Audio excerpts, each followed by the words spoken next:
Hello, আসসালামু আলাইকুম everyone. আজকে আমি আছি গোদাগাড়ি তানোর গোদাগাড়ির ধানের শীষের মনোনীত প্রার্থী মেজর অবসরপ্রাপ্ত মেজর জেনারেল শরীফউদ্দিন স্যারের বাসায় সামনে। আমাদের আজকে অনুষ্ঠান হচ্ছে প্রশিক্ষণ কর্মশালা। ভোটারদের দ্বারে দ্বারে গিয়ে কি কি বার্তা নিয়ে যাব, আমাদের দেশ নায়ক তারেক রহমান কি কি আমাদের নির্দেশনা দিয়েছেন, কি কি ভাবে তার পরিকল্পনা, বিএনপির পরিকল্পনায় কয়টি 8টি টোটালে পরিকল্পনা আছে, যে 8টি পরিকল্পনা নিয়ে আমরা ভোটারদের দ্বারে দ্বারে যাব, সে উদ্যোগে আমাদের প্রশিক্ষণ দেওয়া হচ্ছে। প্রথম হচ্ছে বিএনপির পরিকল্পনা কৃষকদের জন্য নিরাপদ ও নির্ভরযোগ্য কৃষি কার্ড, কৃষকদের কৃষি কার্ড, এটা একটি ফার্স্ট। তারপরে আছে দুর্নীতি মুক্ত বাংলাদেশ, বিএনপির অঙ্গীকার, এটা একটি পরিকল্পনা। তৃতীয় পরিকল্পনা হলো বিএনপির পরিকল্পনা খতিব ইমাম মুয়াজ্জিন সাহেবগণের সামাজিক মর্যাদা ও জীবনমানের উন্নয়নের, এটি একটি পরিকল্পনা। চতুর্থটি হচ্ছে তাহলের পেশা পরিবার পাবে ভরসা, এটি একটি পরিকল্পনা।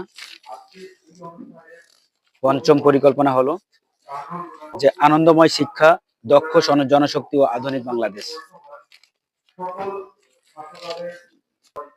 ষষ্ঠ পরিকল্পনা হলো নদী খাল বিল ও পরিবেশ রক্ষায় বিএনপির পরিকল্পনা। নদী খাল বিল যাদের যেসব এলাকায় দুর্যোগ এলাকায় নদী ভাঙ্গন বা খাল ভাঙ্গন আছে সেগুলোকে গড়ার জন্য সেটা একটি পরিকল্পনা। সপ্তম পরিকল্পনা হলো সুস্বাস্থ্যর বাংলাদেশ গঠন, বিএনপির পরিকল্পনা। লাস্ট পরিকল্পনা হলো আপনার নারীদের ফ্যামিলি কার্ড পরিকল্পনা। নারীদের ফ্যামিলি কার্ড 50,000, বিএনপি যদি সরকার গঠন করতে পারে তাহলে 50,000 ফ্যামিলি কার্ড বিএনপি দেবে ফার্স্ট পর্যায়ক্রমে, আবার সেগুলো বাড়ানো হবে। 8টি পরিকল্পনা নিয়ে বিএনপি কার্যক্রম শুরু করবে। যদি সরকার গঠনের জন্য যদি জনগণ যদি বিএনপিতে বেছে নেয়, তাহলে 8টি পরিকল্পনা দিয়ে দেশ।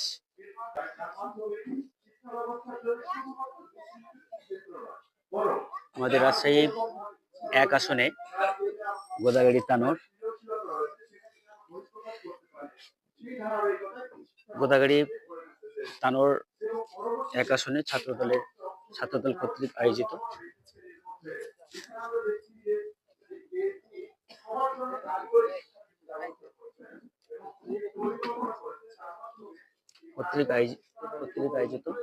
প্রশিক্ষণ কর্মশালা বাংলাদেশ জাতীয়তাবাদী দলের উদ্যোগে দেশ গড়ার পরিকল্পনা শীর্ষক প্রশিক্ষণ কর্মশালা। প্রধান অতিথি আছেন মেজর জেনারেল শরীফউদ্দিন স্যার। প্রশিক্ষণ কর্মশালা major general Sharifuddin Mohammad Sharifuddin sir প্রধান অতিথি হিসেবে আছেন।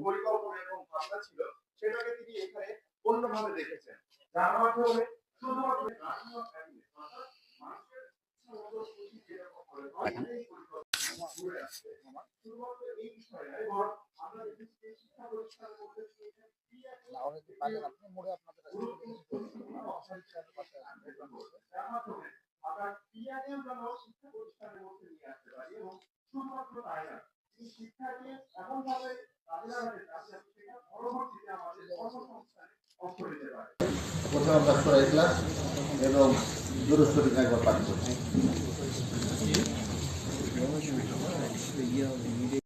কর্মশালা, তাও সেটা আবার আপনাদের 1 তারিখে প্রতিষ্ঠা বার্ষিকী আছে তার আগে করাটা, তাতে রথ দেখাও হলো, কলাবাতাও হলো, মানে আপনাদের প্রস্তুতিমূলক সভাও হলো এবং এই কর্মশালাটাও হলো। আপনারা আশা করব 1 তারিখে যাতে আপনাদের এই আগের যে ছাত্রদল পথ অনুসরণ করে 1 তারিখে আপনারা মুক্ত বাংলাদেশে পাবেন এবং আপনাদের উপস্থিতিটা বোঝাবেন যে হ্যাঁ, ছাত্রদল এখনো জীবিত আছে এবং সেই আগের আদলেই আছে।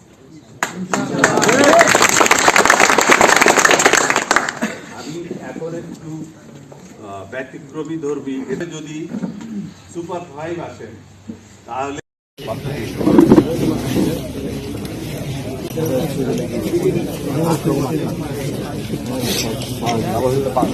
পরিকল্পনা করেছে, সেই পরিকল্পনা বাংলাদেশের সর্বত্র ছড়িয়ে দেওয়ার উদ্দেশ্যে বাংলাদেশ জাতীয়তাবাদী ছাত্র দলের উদ্যোগে বিএনপি চেয়ারপারসন বেগম খালেদা জিয়ার অন্যতম উপদেষ্টা,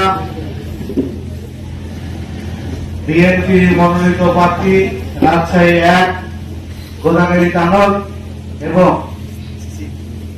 বিএনপি চেয়ারপারসন বেগম খালেদা জিয়ার সাবেক সামরিক সচিব মেজর জেনারেল মোহাম্মদ শরীফুদ্দিন সহ মঞ্চে উপস্থিত ছাত্র দলের বিভিন্ন পর্যায়ের নেতৃবৃন্দ এবং আমার সামনে উপস্থিত গোদাগাড়ী এবং তানোর উপজেলা এবং এর আওতাধীন পৌরসভা এবং কলেজ ছাত্র দলের নেতৃবৃন্দ সবাইকে জানাই আমার পক্ষ থেকে আন্তরিক শুভেচ্ছা ও সালাম।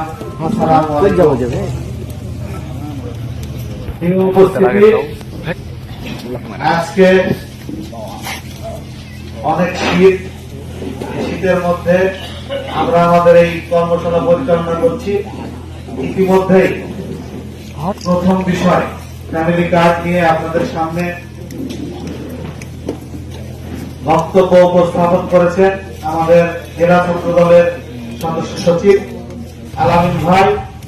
আমি যেই বিষয়টি নিয়ে আপনাদের সামনে কথা বলবো সেটি হচ্ছে, আপনারা সবাই অবগত আছেন দীর্ঘদিন এই বাংলাদেশকে গড়ে তোলার জন্য বিএনপি ইতিমধ্যে পরিকল্পনা তৈরি করেছে, যা যে পরিকল্পনার অন্যতম হচ্ছে কৃষকদের নিয়ে বাংলাদেশের 80% মানুষ প্রত্যক্ষ এবং পরোক্ষভাবে তারা কৃষিরা পাবে। এখন আমাদের এই প্রশিক্ষণের উদ্দেশ্য হচ্ছে আমরা এই কৃষক কার্ড অর্থাৎ বিএনপির পরিকল্পনাগুলো নিয়ে জনগণের কাছে যাব এবং আমরা ধানের শীষে ভোট চাইব, পরিকল্পনাগুলো উপস্থাপন করব। তারা যদি আমাদের প্রশ্ন করে সেই প্রশ্নের উত্তর যাতে আমরা দিতে পারি সেই জন্য এই প্রশিক্ষণ কর্মশালা। এখন ভূমিহীন কৃষকদের চাষাবাদ দপ্তর চেয়ারম্যান দেশের তারেক রহমান এই ভূমিহীন কৃষকদেরকে আর্থিক সহযোগিতার মাধ্যমে বাসার আশেপাশে সবজি চাষের জন্য উৎসাহিত করতে চেয়েছেন। সেই সাথে আমরা যারা বাংলাদেশের সচেতন নাগরিক যারা লক্ষ্য করি, আপনারা খোঁজ নিলে দেখতে পাবেন, বুঝতে পারবেন এই গত মাসের এই হিসাব, সেই হিসাব অনুযায়ী আমরা প্রতিনিয়ত আমাদের সংসারে যে ছোট মশলাগুলো প্রয়োজন হয়, আদা, রসুন, জিরা সহ আরো পেঁয়াজ সহ এই সকল মশলাগুলো বাইরের দেশ থেকে আমাদের দেশে ইম্পোর্ট বাংলাদেশের 40,000 কোটি টাকা ব্যয় হয়। তো বিএনপির ভারপ্রাপ্ত চেয়ারম্যান দেশনায়ক তারেক রহমানের বাসার আশেপাশে যে ছোট মশলাগুলো যদি চাষ করা যায় তাদেরকে উৎসাহিত করার জন্য এই ভূমিহীন কৃষকদেরকে বিএনপির ভারপ্রাপ্ত চেয়ারম্যান মাসিক বা বাৎসরিক একটি আর্থিক সহায়তা প্রদান করবে, যাতে আমাদেরকে ওই 40,000 কোটি টাকা বাইরের দেশকে দিতে হয় প্রতি বছর।